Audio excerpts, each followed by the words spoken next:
Permitidme, antes de que tengamos ese rato de diálogo y de poder compartir pues, preocupaciones y experiencias, compartir con vosotros algunas reflexiones. A medio camino entre nuestra fe, nuestra reflexión teológica y desde nuestras experiencias de lo que es la vida familiar. Bueno, generalmente solemos, para hablar de la familia a la luz de la fe cristiana, suele haber una doble dirección. Yo creo que a veces echamos mano de la familia para hablar de Dios y a veces también Dios es el punto de partida para hablar de la familia. Esta es una autopista con doble dirección. Y os puedo decir que en mi experiencia de Radio María, cuando intentas, pues de una manera coloquial, explicar las cosas del catecismo, los misterios que especialmente algunos pues, se hacen un poco más abstractos, y te das cuenta de que el oyente, el interlocutor, como no le pongas alguna imagen, enseguida se va a despistar. Necesitamos enseguida el ejemplo concreto, necesitamos la imagen porque tenemos una cultura que es poco racional, poco abstracta y se distrae. Muchas veces me he descubierto a mí mismo en ese intento de hacerte entender, me he descubierto echando manos de imágenes de la familia que tú crees que son las más adecuadas para referirte a Dios. Con mucha frecuencia me ha ocurrido eso. Además, digamos que me he sorprendido yo de yo mismo porque no lo había hecho conscientemente. Es curioso, porque creo que no hay otra analogía, no hay otro punto de comparación más propio, más adecuado para referirnos a Dios que el del misterio de la familia. Recuerdo, por ejemplo, una ocasión que me estaba tocando explicar en Radio María el tema del mérito. Y claro, es un tema que tiene su dificultad de cómo lo explicas, porque el mérito también es gratuito, o sea, es mérito nuestro, pero también el merecer es un don de Dios. ¿Y esto cómo lo explico? Entonces, recuerdo que se me ocurrió, pues decir, bueno, esto es como cuando de pequeños hemos ido a misa y claro, y llegaba el momento de pasar la colecta y nuestros padres pues nos daban una moneda para que tú la echases en la bolsa. Entonces, a ver, tu padre la podía haber echado directamente, pero quería que la echases tú. ¿Es mérito tuyo echarlo? Claro que sí, es mérito. También te lo podías meter al bolsillo, ¿verdad? De hecho, igual alguno lo ha hecho. No sé. Es posible, es posible, pero está claro que es el don del amor del Padre, no solo el hacer, sino el hacer. El hacer. Entonces, uno va entendiendo muchas cosas que Dios nos ha permitido hacer a la luz de lo que hemos hecho con nuestros padres.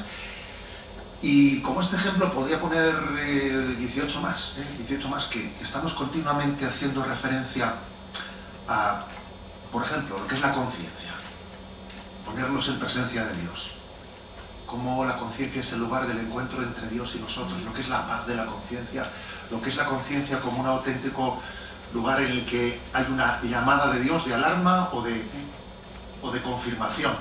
Y enseguida nos acordamos de cuando hemos sido pequeños y hemos entrado en casa y nuestra madre ha detectado algo raro y nos ha dicho, ¿a ti qué te pasa? Porque en su mirada hay algo de captación de nuestra realidad. Es difícil esconderte ante la mirada de tu madre, porque te conoce como si te hubiese parido, ¿no? Claro, pues es que pues con Dios pasa lo mismo. Te conoce como si te hubiese creado, ¿sabes? Pues claro, pues la cosa es... Y creo que por lo tanto tenemos una gran luz en la mediación de la familia como imagen para conocer a Dios. Ahora, me voy a permitir ahora hacer un poco, en esta pequeña charla, introducir pues el recorrido contrario. Generalmente, ¿no?, cuando explicas el catecismo vas en esa dirección, pero hagámoslo también en el sentido inverso, porque daría para mucho. Y yo, aunque obviamente no me voy a extender, sí que voy a abrir un poco ese camino como una vía de conocer lo que está llamada a ser la familia, partiendo de cómo es Dios, que es la dirección contraria de la autopista, vamos. Para eso, pues, nos puede servir conocer a Dios desde los atributos de Dios y comprobar cómo esos atributos de Dios se van realizando en la familia. Sabéis que los atributos de Dios pues son perfecciones que se manifiestan con o sea, se identifican con su propia esencia, ¿no? Dios es infinito, omnipotente, bondadoso, misericordioso, sabio, veraz, justo, bello, simple, inmenso, bueno, todos esos atributos de Dios. Puede ser una buena reflexión, una buena aproximación a la vida de la familia, diciendo, bueno, si en el fondo la familia, ¿no? Pues es una imagen de la familia divina, de la Trinidad, ¿de qué manera estos atributos de Dios se ven reflejados en la vida familiar? Es una manera también de conocernos, conociendo a partir de Dios. Entonces, sin perder el tiempo, voy a describir algunos. De Dios decimos un primer atributo, que es omnipotente. Dios es infinito e omnipotente. A veces nos avergonzamos de este atributo, por cierto. Yo he visto por ahí, vas a celebrar en algunos sitios, no pongo el nombre, se dice el pecado, pero no el pecador, ¿no?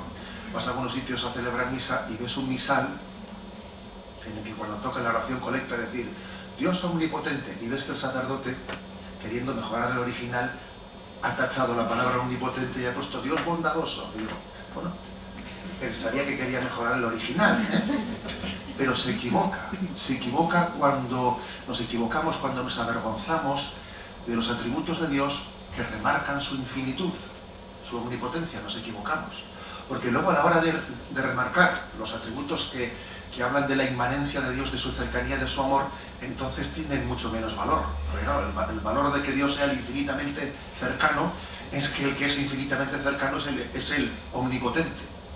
Si no, no tendría tanto chiste. ¿Vale? Por eso, qué importante es no avergonzarnos de ningún atributo de Dios desde lo que en cada momento cultural es políticamente correcto e incorrecto. Y entenderle a Dios en su mismidad, ¿vale? En su misterio. Y vamos a dejar que su misterio nos ilumine. Y que Dios lo pueda todo, que Dios tenga una soberanía universal sobre el universo, sobre cielos y tierra, que nada escape a su poder, eso ilumina mucho lo que es el misterio de la familia. ¿En qué sentido? Dice, ¿no? Dice el Salmo, espere Israel en el Señor, como un niño en brazos de su madre.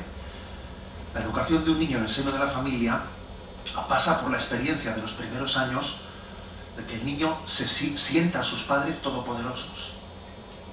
Pasa por ahí. Y además es curioso que, a diferencia del reino animal, en el que los animales nacen hoy y enseguida se valen por sí solos, ¿sabes? En poquito tiempo, Dios ha querido que en nuestro caso concreto es que seamos absolutísimamente dependientes, vamos, pero una cosa tremenda. Cuando nace un cervatillo sabe dónde tiene que ir a mamar. Un niño no sabe ni a dónde tiene que ir a mamar, vamos, o sea, es que tienes que llevar la mamá a su boca. O sea, el niño es totalmente inútil, a diferencia del reino animal. Con lo cual Dios ha querido que en su experiencia se viva lo que es la omnipotencia, entre comillas, ¿no? La infinitud de sus padres. Que ellos lo sean todo para Él. Que lo sean todo para Él, como es Dios. Los adultos solemos tener experiencia de nuestra precariedad. ¿Y si me echan del trabajo? ¿Y si no llego a pagar la hipoteca? ¿Y si me pusiese enfermo? ¿Y si no sé qué? Tú tienes una conciencia de tu inseguridad, pero el niño, ¿qué va? El niño se piensa que tú eres Dios. Es curioso eso. Él se siente súper seguro, mientras que tú dices, y esto y lo otro, lo más allá, Dios ha querido que nosotros lo seamos todo para nuestros hijos, a pesar de ser muy poca cosa. Dios ha querido que seamos fuertes a pesar de ser débiles. Dios ha querido que les demos seguridad a pesar de que colgamos de un hilito. Eso es... Recuerdo a un padre, en un retiro de matrimonios, recuerdo haberle escuchado la siguiente experiencia. Dice que andaba con un problema serio de trabajo. Un problema serio de conciencia, porque tenía un trabajo que le estaba obligando a hacer cosas en contra de su conciencia cristiana. Y decía él, ¿y cómo dejo este trabajo tal y como están las cosas? Dejo este trabajo porque me está obligando a ser cómplice del mal, pero yo después... Y claro, él decía que... Y estaba con esa gran preocupación, y el domingo por la tarde estaba jugando en el salón con el niño pequeño que tenía 3 añitos, y dice que el niño, él estaba tumbado en la moqueta. Y el niño, que tenía así un poco vocación de esos de kamikaze, le gustaba subirse a la mesa desde una silla y desde la mesa, desde arriba, lanzarse al vacío para que su padre le cogiese, ¿sabes?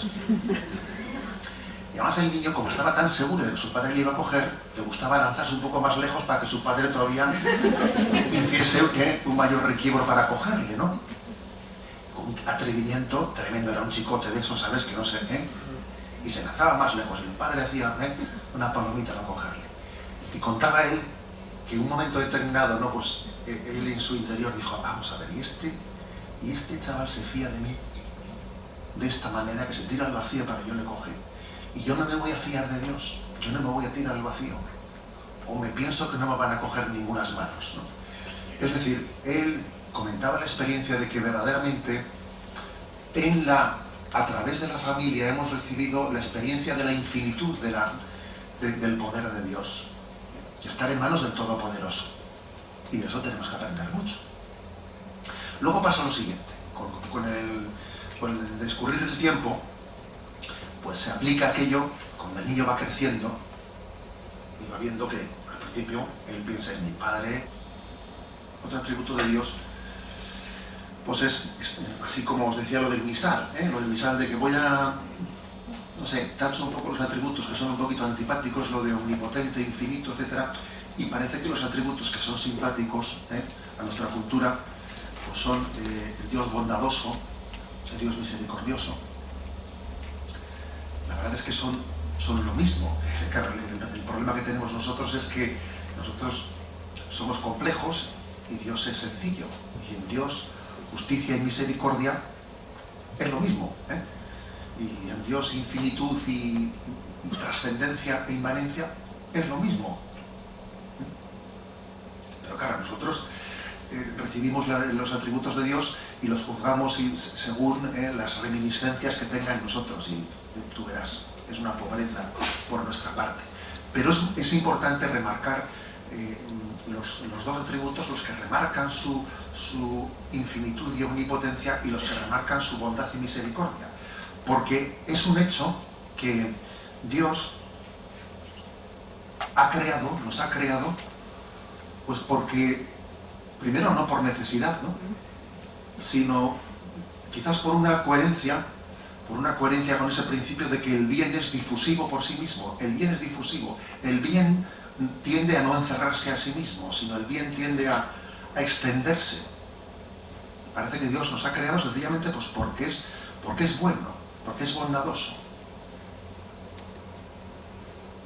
Y eso también tiene que estar reflejado en nosotros. Sencillamente uno quiere el bien por el bien y tiende a ser difusivo. Y la familia es precisamente este principio, el principio de que el bien es difusivo y no se queda solamente en mí mismo.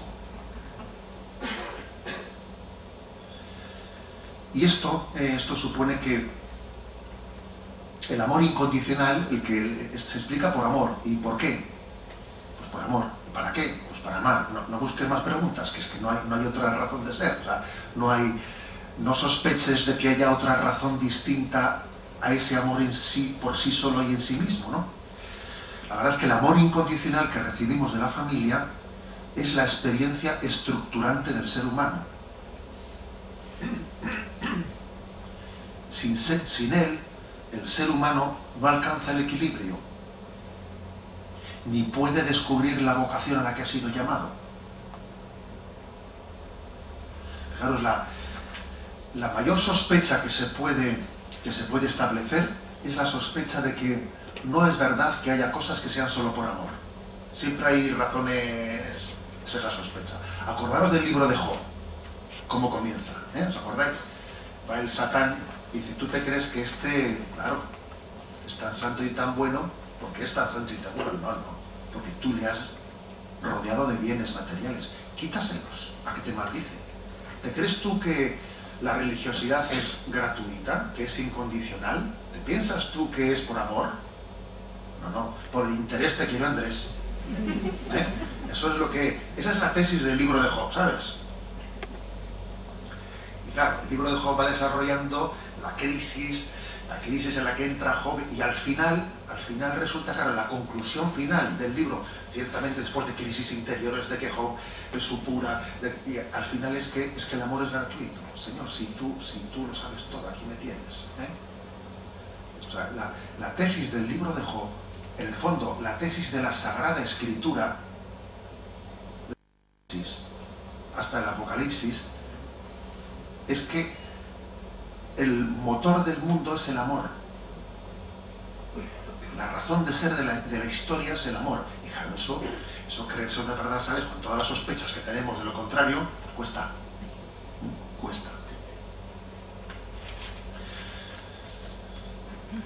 Dios no me quiere porque sea bueno, ni por un pago de mis méritos. No. Me quiere incondicionalmente, ¿no? Y en eso, por cierto, creo que también en la familia hay una experiencia de tal cosa, una experiencia de tal cosa. Recuerdo en una visita, yo siendo párroco de Zumárraga, los domingos solía haber la misa de 12, era misa plurintencional, o sea que había por más de una intención de un difunto. Y entonces me vino una señora que había fallecido su hijo y me preguntó si se podría ofrecer la misa esa del domingo, pero exclusivamente por su hijo, ¿no? Yo le dije, mire, es que justamente la del domingo es plurintencional, pues para que más personas puedan dar tal, ¿no? Le dije, de todas maneras, permítame una pregunta. Le dije, ¿usted cuántos hijos tiene?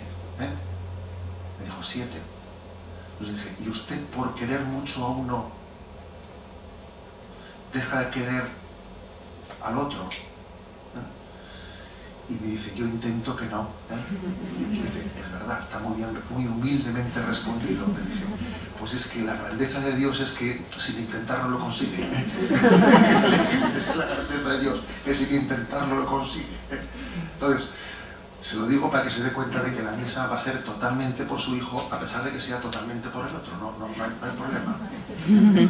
No hay ningún problema. Pero es verdad que esa experiencia de totalidad la entenderemos si partimos del misterio de Dios, del cual nosotros somos reflejo, ¿no? Somos capaces de amar a todos y al mismo a cada uno en particular. Eso solamente Dios lo hace. El poder decir, Dios es nuestro Salvador y Dios es mi Salvador. Se entregó a la cruz por mí o por todos, y una cosa no quita la otra. Es que eso a nosotros nos cuesta entenderlo.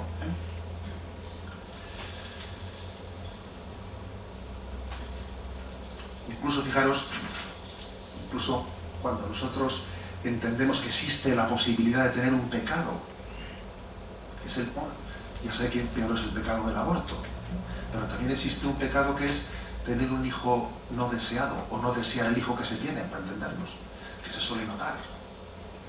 Cuando alguien no ha acogido gozosamente la maternidad y la paternidad y la está llevando a cabo, pues porque yo no quería haber tenido este hijo, eso obviamente se va a notar. Bueno, pues tal cosa solamente puede ser sanada en la medida en que seamos imagen y semejanza de ese amor gratuito. O, por ejemplo, incluso fijaros, ¿no? Para que entendamos de cómo la auténtica metáfora tiene que ser partiendo de Dios. Claro, cuando partimos de la familia, para proyectarlo en Dios siempre es imperfecto. Nosotros, cuando tenemos un hijo, nosotros al hijo no lo hemos elegido. A ver, puesto a elegirlo, igual lo hubiese elegido diferente. ¿Me explico? A ver, si hubiese podido elegirlo, y hubiese elegido este hijo. Para empezar, ya hubiese querido niña en vez de niño. Para empezar, ¿no? Y luego si ponemos más cosas, madre mía, hubiésemos elegido. Tú querías un hijo. Vamos a hablar de una paternidad deseada, ¿no?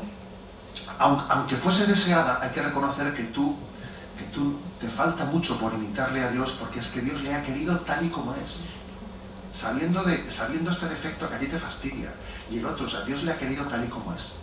O sea, es decir, la bondad nuestra todavía está lejos de imitar la bondad de Dios. Por eso la familia tiene que ser imagen de esa bondad, primero de su omnipotencia, de su infinitud, y de su bondad y de su amor incondicional. El amor no tiene ninguna otra explicación. La historia de la salvación no tiene ninguna otra explicación que el amor en sí mismo.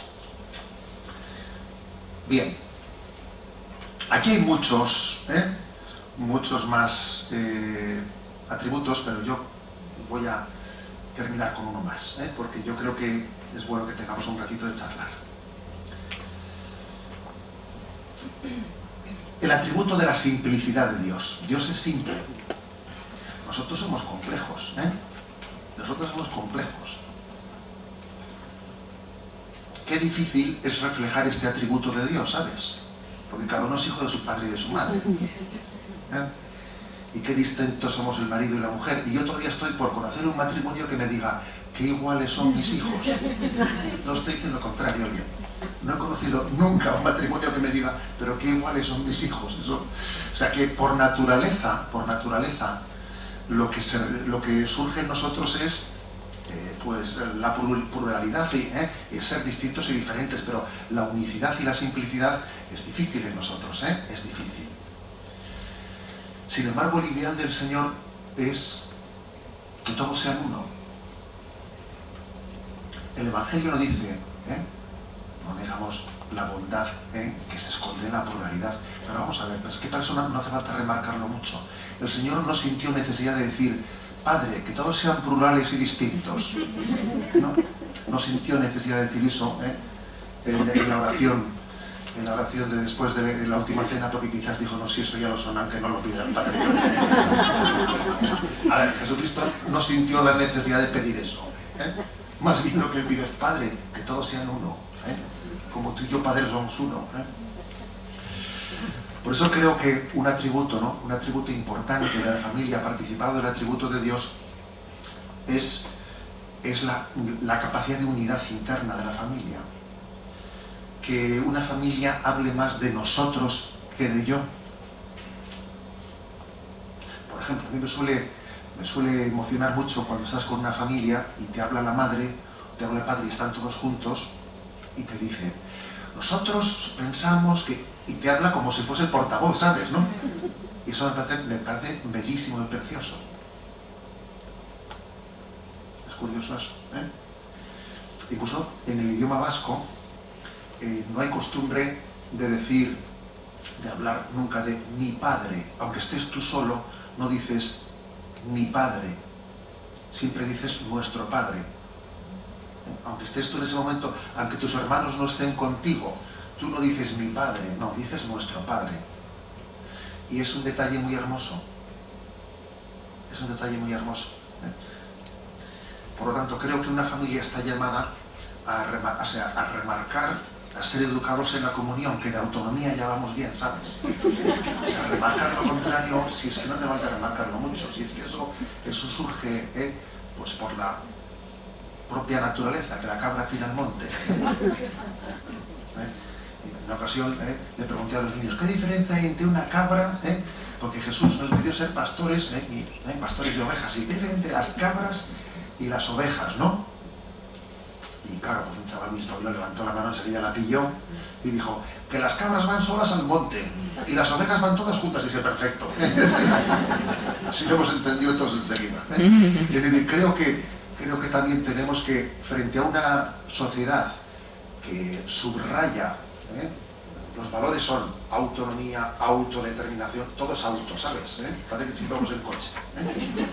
Todo es auto. Y sin embargo, lo que el Señor quiso remarcar fue precisamente la comunión. Lo que nos configura es la comunión, no la autonomía, ¿sabes?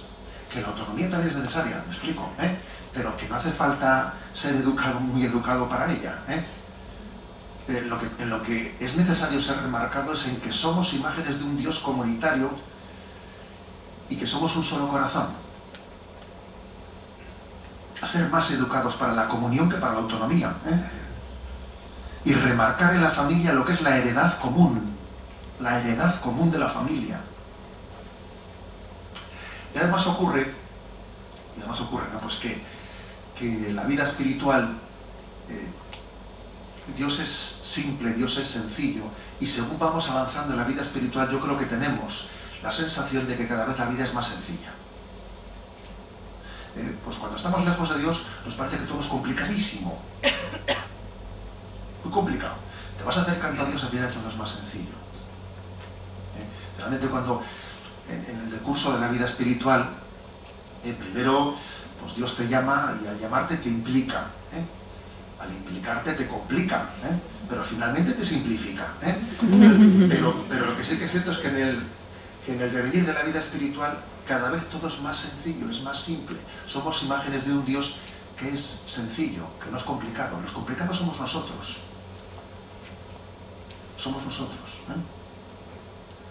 Y nuestra complejidad es fruto muchas veces de nuestro pecado. Bueno, pues me quedo en esto, ¿no? En la importancia de buscar la sencillez, la unidad, como ese reflejo del atributo de Dios, que es simple, que es sencillo.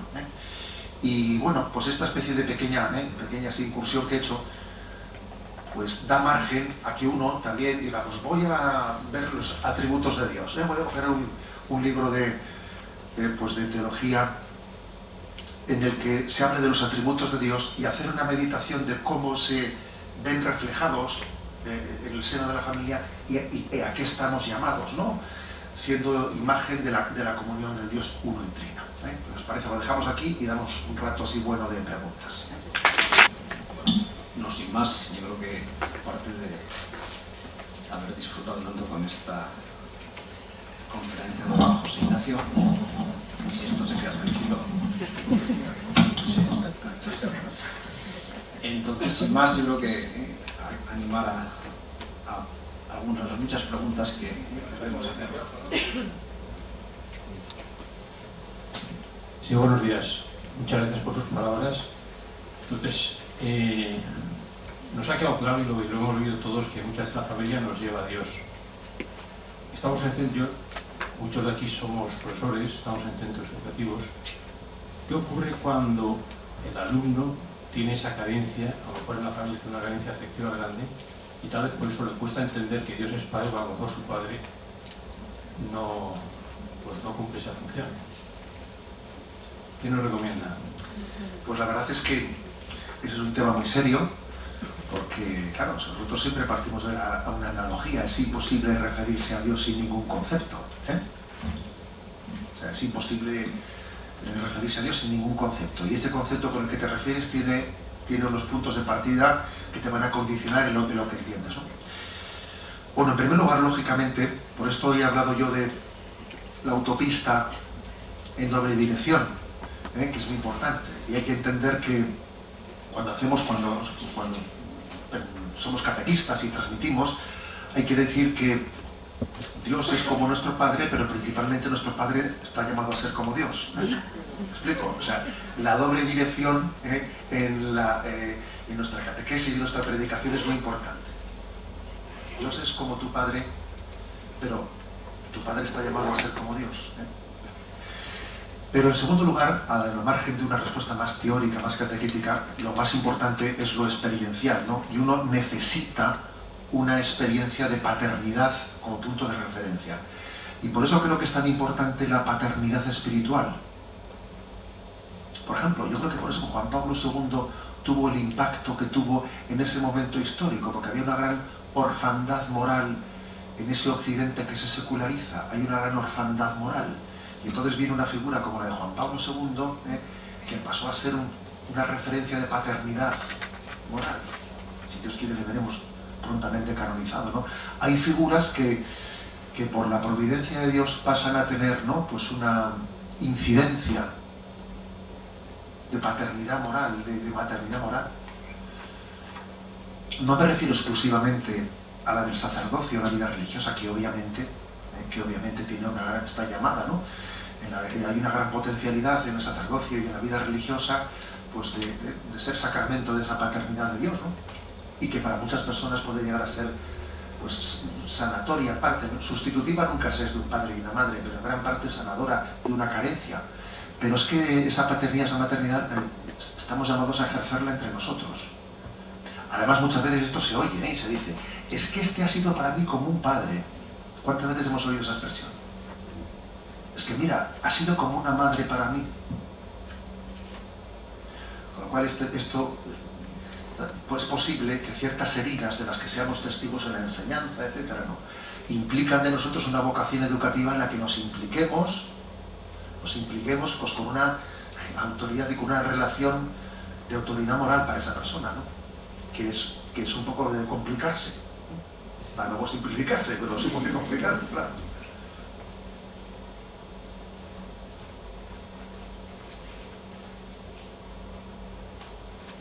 Cuando hablan de una carretera de doble comunicación, o sea, uno cuando tiene una experiencia dentro de la vida familiar de finitud patente, transparente y desastrosa, o sea, que tu vida y no lleva a nada, voy corriendo a todos lados, y un niño que llora, el otro se pone enfermo y dice, esto es, o sea, pierde los nervios, o sea, que la vida real, pues, normalmente, y acaba y dices, Dios mío. Es posible, no desde a ti, sino o sea, desde esa experiencia de finitud, llegar realmente a, o sea, ¿cuál sería el camino? Vamos a ver, yo creo que en ese caso, cuando yo he dicho que hay que ir pasando de los brazos del Padre a los brazos de Dios, o cuando he dicho que tiene que haber una pedagogía de que conviene que yo disminuya para que Dios crezca, esas experiencias de finitud tienen que ser también motivo de catequesis y de comentario con los hijos. Por ejemplo, el valor tan grande de que una madre o un padre pida perdón. Bueno, ¿cómo ha sido eso? A ver, que un niño, ¿no?, que un niño vea que su padre o su madre, a quien él se ha referido como alguien todopoderoso y omnipotente, que llega un momento, yo tengo 3 añitos y le veo a mi padre pedir perdón, pues es muy importante vivir ese momento, porque en el fondo es empezar a hacerle entender que la autopista tiene 2 vías y que él había visto únicamente una dirección, pero le falta por ver la otra. Y verle a su madre, a su padre pedir perdón es abrirle la dimensión del recorrido contrario de la autopista. ¿Sí?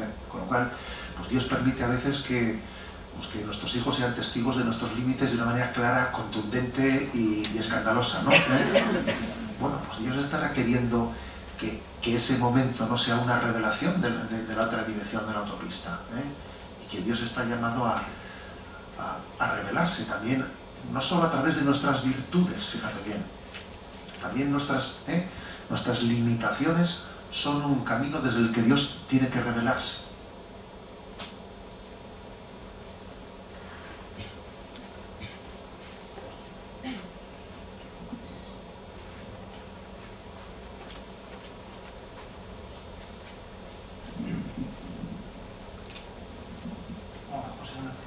A ver, usted habla de Dios y de atributos, y me ha gustado mucho, la verdad, y además ha juntado el amor con la omnipotencia, que es una cosa que la unión de la omnipotencia con el amor sale algo como muy fuerte, ¿no?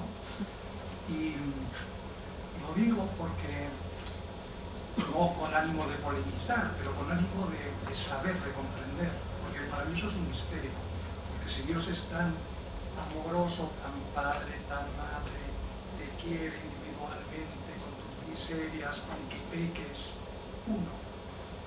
Y hago un inciso. No sé si se oye. El año pasado tuve que hacer un trabajo con don José Manuel, que está sentado a su izquierda, y lo hice sobre Orígenes. Y me llevé la sorpresa que Orígenes, que es padre de la Iglesia, decía que no existe el infierno. Ya sabemos que existe y que es dogma, pero lo decía. Yo creo que era tan amoroso, o sea, esos dos atributos decía, no existe. Y se armó una gorda, por lo que tengo entendido. Vale. Entonces, otra incisión. Yo cuando le digo a mi madre y hablamos de cosas feas y malas, que a veces hablo con ella me dice siempre, hijo mío, Dios es muy misericordioso. Como diciendo, lo perdona todo, lo olvida todo. Yo, usted como teólogo, me gustaría preguntarle una pregunta que a mí me inquieta cuando leo en el Evangelio. Yo creo que sé cuál es la respuesta, pero quiero saber su opinión. ¿Usted cuál cree que es el pecado contra el Espíritu Santo? Ya sé que igual no tiene mucho que ver, es el pecado que es condenado con tanta dureza por el Señor, porque a mí yo cuando leo eso es cuando más Igual algo de soberbia, no sé. Pero no sé. Nada. Muy bien. Bueno, pues la verdad es que lo que planteas a mí me parece que es interesante, verdaderamente interesante, ¿no? Y esa tentación de Orígenes, pues es una tentación que es latente, que es latente, que en el fondo es decir, a ver, algunos hacen este silogismo. Dios es infinitamente misericordioso, es amor y es omnipotente. Pues dicen, pues a mí algo no me cuadra, porque dice, o viendo el mal del mundo, dice uno, o Dios no puede cambiar el mundo, no puede cambiar el mal del mundo y entonces no es omnipotente, o Dios no quiere cambiarlo y entonces no es infinitamente bondadoso, haciendo silogismo, ¿no? Y yo suelo decir, hay una tercera posibilidad, es yo no entiendo nada. ¿Qué es? Nos solemos olvidar de la tercera. ¿Sabes? ¿Qué es la tercera posibilidad del silogismo? O no estoy entendiendo nada, ¿sabes? Bueno, vamos a ver. Yo diría lo siguiente. Creo que ha hecho un gran servicio la reflexión. Para empezar, yo no soy teólogo, yo más bien me considero catequeta, en el sentido de que, bueno, lo digo porque, a ver, todos lógicamente hemos estudiado teología, los sacerdotes, ¿no? Pero la palabra teólogo se le suele reservar a quien ha hecho del estudio de la teología su especialidad, y yo, pues hombre, sería más, me imagino que pasaré por ser un obispo más catequeta que teólogo, pero bueno, en cualquier caso. Yo creo que Benedicto XVI ha hecho un gran servicio en su reflexión cuando nos ha hecho entender que nosotros tenemos un problema y es que solemos distinguir entre justicia y misericordia, como si fuesen dos cosas distintas. Como si fuesen dos cosas distintas. Lutero tiene una imagen propia de quien cae en este error, ¿no? Lutero, para explicar la justificación, la explica de la siguiente manera. Dice, imagínate un campo en el que hay un montón de estiércol. Y entonces nieva y todo el campo está perfectamente cubierto de nieve, todo se ve blanco y ahí se ve un montón blanco que nadie diría que debajo hay estiércol, ¿no? Y dice Lutero, esta es la justificación. La justificación consiste en que Dios te tapa y aunque tú por dentro estés cubierto de miseria, Dios te tapa y quedas justificado. Y el Concilio de Trento le dice a Lutero, no, Dios no te justifica en el sentido de que te tapa, sino Dios te justifica en el sentido que te hace justo, que te hace santo. O sea, tú no vas al cielo porque Dios te tape la porquería, sino porque te hace santo. Ahora es muy tentador lo de Lutero, hay que reconocerlo, es muy tentador. Porque claro, cuando tenemos la conciencia de mi pecado y que no sé si voy para adelante o para atrás, y entiendes, no, pues la verdad es que la teoría de Lutero, esa especie de justificación extrínseca que Dios, como cuando vas barriendo, levantas un momento la alfombra, metes debajo, ¿sabes? Y tiras para adelante, a la que no se vea. Ya, pero eso, en el fondo, fijaros, es una justificación extrínseca, es decir, al cielo solamente se puede ir santo. A ver, uno puede ir al cielo no siendo santo. A ver, eso es tan absurdo como... Si alguien fuese al cielo no siendo santo, no sería feliz, sufriría. Porque es contradictorio. Sí, pero entonces está el purgatorio, que puede ser tan amplio en purificación. Bien, de acuerdo. Por eso, esto explica dos cosas. Primero, explica el misterio del purgatorio. El misterio de la purificación. Que de alguna manera, pues yo a veces he puesto el ejemplo de, imagínate un espeleólogo que entra en una cueva y está mucho tiempo acostumbrándose a la luz del candil, y entonces él no tiene la capacidad de, si él saliese directamente a la cueva, vamos al ojo de la cueva, en vez de disfrutar, esa luz le destrozaría, porque no tiene la capacidad de disfrutar esa luz, tiene que purificarse para llegar a ella. Entonces, de alguna manera, eso de ir al cielo, al purgatorio y al infierno, que hablaré específicamente del infierno, no es yo te envío a, sino mi estado corresponde a. Porque a veces nosotros lo de que alguien haya sido condenado, haya sido tal, es como si vete al cuarto derecho, vete al cuarto izquierdo. ¿Me explico? Lo entendemos un poco físicamente como que hay una decisión arbitraria de un juez que decide derecha e izquierda. No. Es que mi estado, uno ante Dios, sabe perfectamente cuál es su estado. No tiene que ser enviado por nadie. Por eso dice el catecismo que la condenación de un alma se identifica con su autoexclusión. No son dos cosas distintas, es una sola cosa. En el fondo, es verdad que teológicamente el Evangelio habla del juicio y la sentencia, pero en el fondo no es sino una escenificación del respeto de Dios al ejercicio de tu libertad en la que has quedado autoexcluido. A ver, entonces viene la pregunta, ¿y Dios no podría hacer algo para que la gente no se autoexcluyese? Vamos con la pregunta. Pero es que ahí llegamos a la siguiente pregunta. ¿Dios puede hacer un círculo cuadrado? A ver, es que un círculo cuadrado no puede ser, porque es contradictorio. No es que Dios no sea omnipotente, es que es contradictorio un círculo cuadrado. Y lo que no puede ser es que alguien ame sin hacerlo libremente. A ver, eso es un círculo cuadrado. Pedirle a alguien que ame y que sea porque te lo mando yo. Porque te lo mando yo. No, perdón. Él tiene que querer amar. Hay una necesidad del ejercicio de la libertad para poder ser amado. Es imposible ir al cielo sin amar, sin ser santo. Y es imposible. Dios te puede sugerir, te puede seducir, se puede poner de rodillas delante tuyo. No te puede, sino que de hecho lo hace. Pero tú tienes que querer. Y de alguna manera, la posibilidad de que el hombre se cierre a esa llamada al amor existe. Dios podía haber hecho al hombre sin esa posibilidad, ya, pero entonces también pasa lo que hemos dicho antes, no tendríamos la posibilidad de amar libremente. Y francamente yo suelo decir una cosa, esta es una tesis mía, y podéis por lo tanto borrarla del mapa. Dice, yo creo que uno de los motivos por los que Dios ha creado el mundo, nos ha creado la humanidad, Él sabe que algunos se van a salvar y otros se van a condenar. Y a pesar de eso ha creado el mundo. Yo me inclino a pensar que uno de los motivos por los que Dios decidió libremente crear el mundo es porque Él, en su omnipotencia y en su omnisciencia, su sabiduría, sabía que se iban a derivar más bienes de haber creado al hombre libre que males por haberlo creado libre. O sea, Dios sabe que son más los bienes, más la gloria a Dios que se va a dar de haber creado al hombre libre que de no haberlo hecho.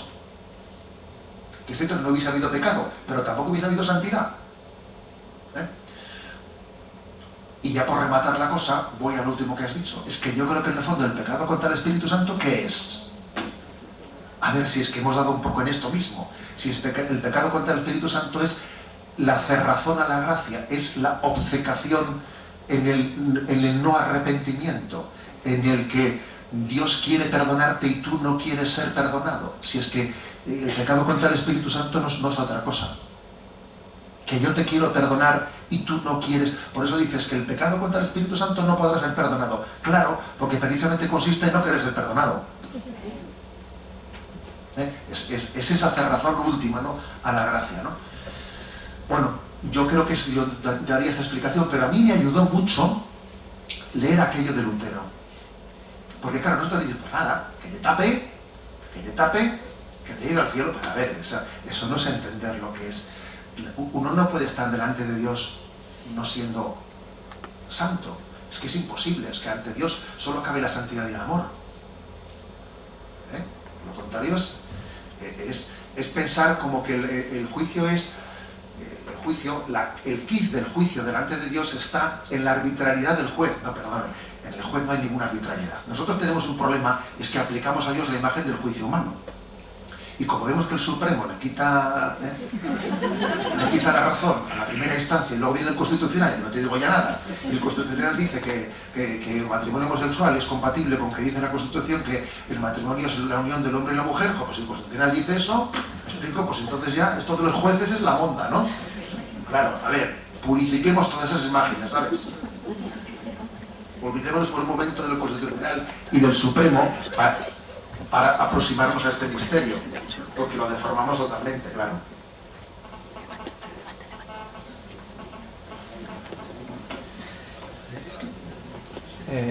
Bueno, José Ignacio, me alegra mucho que haya venido. A ver si nos... Este es de mi tierra. Sí.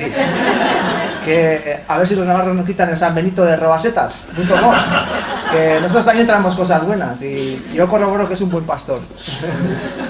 Bueno, quiero decirle que ya conoce mi experiencia, conoce bien un poco mi camino.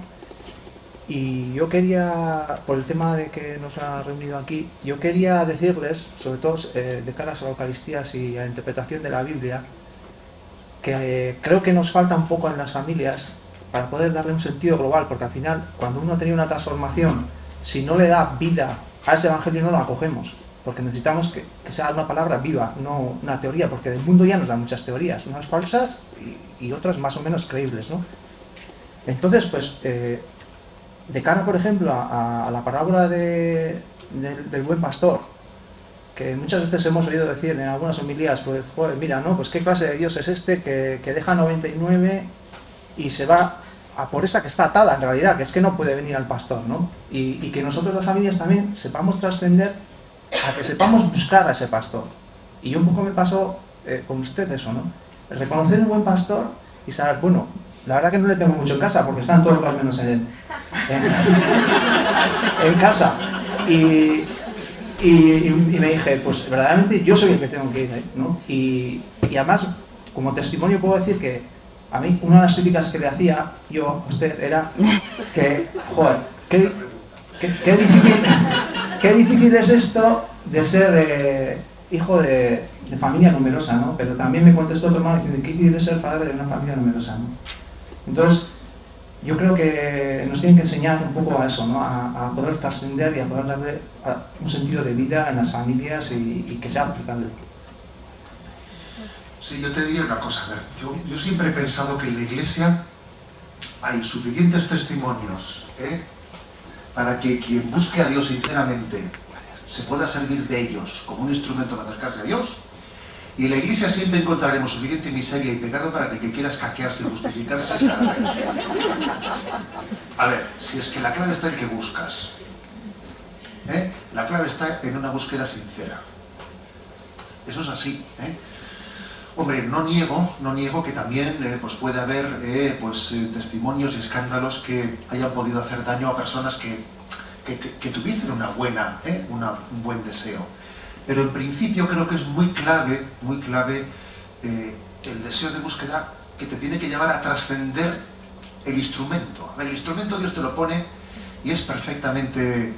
creo que los que somos instrumentos de Dios acabamos de recibir una lección de aurora boreal por parte de Benedicto XVI de lo que es el instrumento de Dios. El que uno esté dispuesto a estar en primera línea cuando tiene que estar y desgastarse y tal, y esté absolutamente dispuesto a quitarse del medio cuando entiende que la Iglesia va a recibir más bien por quitarse del medio.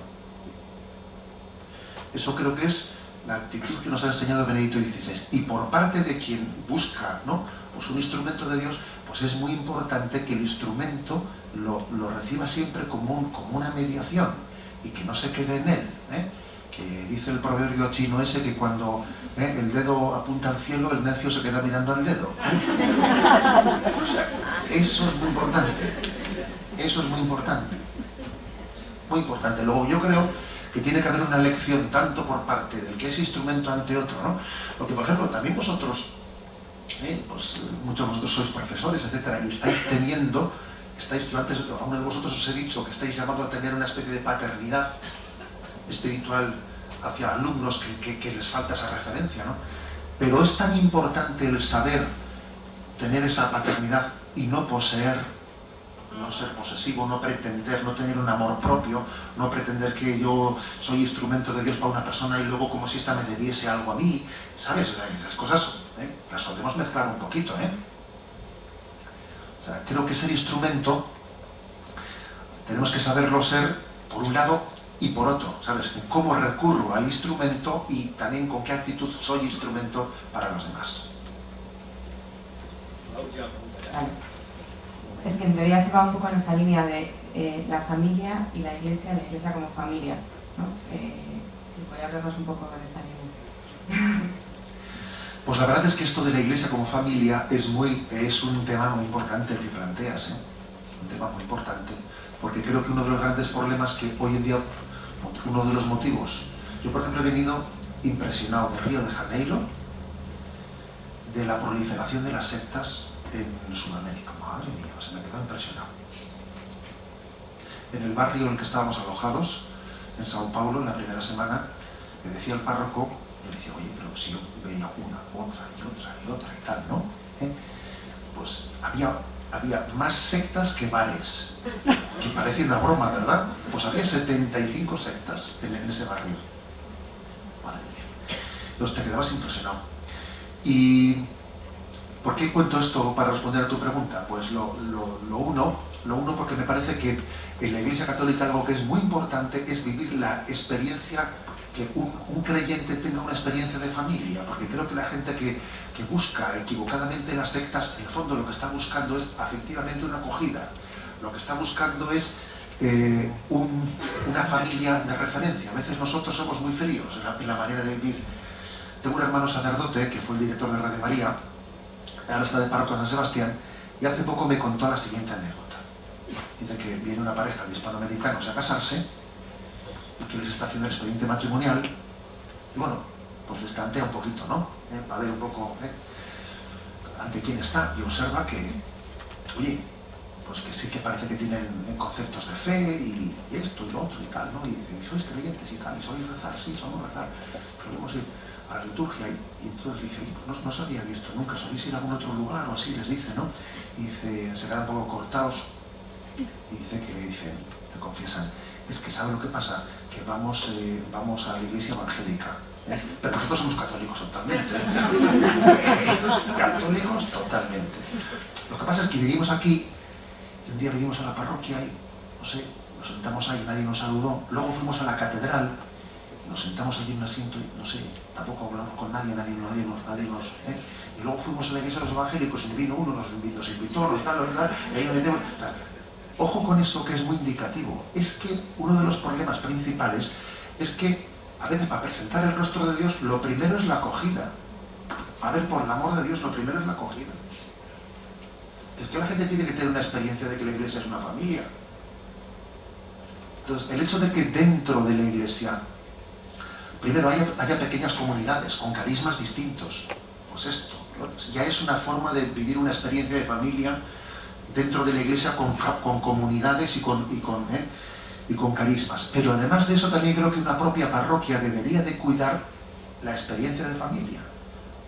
Porque claro, uno va allí y se encuentra en las oficinas con un letrero que dice bautizos 3 días al año.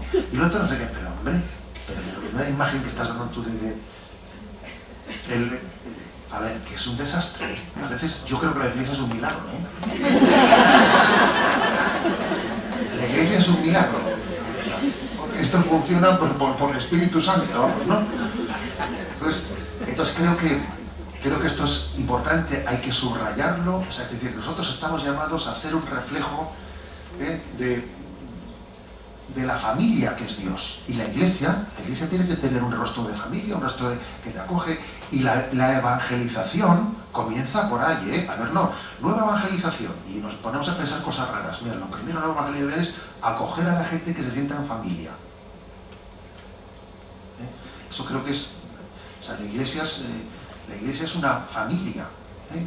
Y la familia es una iglesia doméstica, ¿no? Y ese aspecto es muy importante. Sería todo incompatible. Buenos días. Quería contarle muchas cosas, pero son muy tarde. ¿Qué le puedo decir a las familias de mi colegio, a las que tengo en tutoría, para que, cómo les puedo transmitir o qué les diría a usted para que vean que lo más importante es ir al cielo, papá, mamá, todos los miembros de la familia, y lo chulo y lo guay que es en una familia cristiana? A ver qué digo yo. O sea, yo creo que los padres son conscientes de que lo verdaderamente importante es que su hijo, bueno, no digo que sean plenamente conscientes, sino que no es muy difícil hacerles entender que lo verdaderamente importante es que su hijo sea santo y no que sea un triunfador. ¿Sabes? Que en el fondo en esta sociedad es bastante fácil ser un triunfador y ser un desgraciado. Eso yo creo que es que tenemos tantos casos, ¿sabes? ¿No? Tenemos tantos casos de decir, a ver, ¿no? Y es un error, yo creo que es un error muy grande el pretender hacer a los hijos a nuestra imagen. Yo, si me permites una imagen que sí te sirve, yo le suelo decir mucho que nosotros tenemos que ser descubridores de la vocación que Dios ha puesto para nuestros hijos, no inventores de ella. Dios tiene una vocación para nuestros hijos. Yo tengo que ayudarle a descubrirla, no inventarla. Y la diferencia entre inventor y descubridor es obvia. A ver, pues es que es obvia. La circulación de la sangre no se inventó, se descubrió. Pues eso, que ya existía antes de que llegases tú. Entonces la vocación de un hijo existe antes de que llegues tú. Pues yo insistiría a los padres en este concepto. Es decir, mira, Dios tiene un plan de santidad y de felicidad para tu hijo, y con lo cual, en el fondo, la auténtica educación es la que ayuda a dar a luz eso, no a inventar. Si tu hijo fuese lo que tú has soñado que sea, sería un desgraciado. Porque tú has soñado que tiene que ser ingeniero, tiene que ser no sé qué, tiene que ser no sé cuánto. Si eso no asegura para nada la felicidad. Y por otra parte, creo que también es importante, conceptualmente, entender que santidad y felicidad son sinónimos. Porque hemos hecho, como sabes, como una dicotomía entre una cosa y otra. No, perdón.